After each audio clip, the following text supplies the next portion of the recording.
তো গাইজ আৰু বেছি দিন নাই আমাৰ অলপ কাম আছে এইখিনি কৰি আছো আপোনালোকক দেখাই দিও কি কাম কৰি আছো এইটো মানে এনেকা হিলে ইয়াৰ কাৰণে আমি লগাইছিলো ষ্টিলৰ ওয়্যাৰ কিন্তু এতিয়া আমি ডাইৰেক্ট সাপোর্ট পাইপ লগাই আছো আপোনালোকক দেখাইছো কেনেকৈ লগাইছো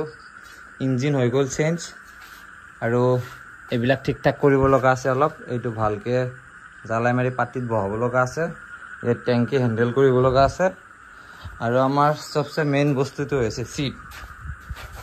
যা মানে এইখনৰ লুকটোৱে নাই সিটটোৰ কাৰণে তো সিটটো অৰ্ডাৰ দিছো অলৰেডি আহি আছে ডাইৰেক্ট ইয়াতে যি সিট লাগে সেই সিটে অৰ্ডাৰ দিছো বেছি দিন নাই সিট আহি আছে তো এতিয়া আপোনালোকক কামখিনি কৰি দেখাই আছো ফাইনেল আপোনালোকে চাই থাকক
তো গাইস দেখা পালে কেনেকৈ লগালো এতিয়া কৰকচোন তো গাইছ আপোনালোকক দেখালো কেনেকৈ কি কৰিলোঁ বাছ আৰু বেছি কাম নাই কাৰণ যিহেতু আৰু বেছি দিন নাই উৰিবৰ মানে সপোন দেখি আছোঁ যিমানখিনি পাৰোঁ কাৰেকশ্যন হৈ গ'ল এতিয়া বাছ চিটটো আহিব আছে চিটটো অৰ্ডাৰ হ'ব তাৰপিছত চিটটো লগাম এতিয়া এইটো ছাপৰ্ট লগালোঁ যাতে এনেকা ছাইড বাই ছাইড মানে নিহিলে সেইটো এটা বহুত ডাঙৰ প্ৰব্লেম পাইছিলোঁ তাৰ কাৰণে দুইবাৰ এক্সিডেণ্টো হৈছে এতিয়া দুটা ছাপৰ্ট লগাই দিছোঁ এতিয়া একো প্ৰব্লেম নাই কাৰণ ইঞ্জিনো যিহেতু বহুত হেভি লাগি গৈছে 225 cc ইঞ্জিন লাগি গৈছে এইবিলাক টাইট কৰা নাই ৱাছাৰ লগা নাই লগাম এইবিলাক ভালকৈ টাইট লগা নাই লগাম এইবিলাক চব ষ্টিল হয় তো এনেকৈ এতিয়ালৈ কাম কৰিলোঁ 11টা চাৰে 11টামান বাজিছে চাগে তো আজিলৈ ইমানখিনি আছিল আৰু নেক্সট ভিডিঅ'ত লগ পাম ইয়াৰ যিটো ফিউল আমাৰ তেলৰ টেংকি বহাব লগা আছে সেইটো বাকী আছে তো সেইটো কালিলৈ বহাম ঠিক আছে আপুনি চেনেলটো যদি নতুনকৈ আছে চেনেলটো ছাবস্ক্ৰাইব কৰিব ভিডিঅ'টো লাইক এণ্ড শ্বেয়াৰ কৰি দিব থেংক ইউ ফৰ ৱাচিং বাই বাই